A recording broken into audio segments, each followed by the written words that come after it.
وجود مبارک حضرت زهرا سلام الله علیها حداقل 5 جنبه زندگی داشتن که همه اینها رو باید برای بچه هامون بازگو بکنیم.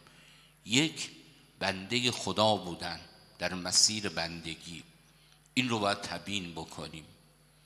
2، وجود مبارک حضرت صدیقه طاهره دختری بودن برای پدر و مادرشان، نقش دختری حضرت زهرا و شما در سبک زندگی حضرت زهرا این رو به وفور میبینید. 3، مادری بودن برای فرزندانشان، نقش مادری حضرت زهرا رو. 4، زنی بودن برای شوهرشان امیرالمؤمنین، نقش همسری حضرت زهرا. و 5، این وجود مبارک یک جنبه اجتماعی هم داشتن، زیست اجتماعیشون، زندگی اجتماعیشون.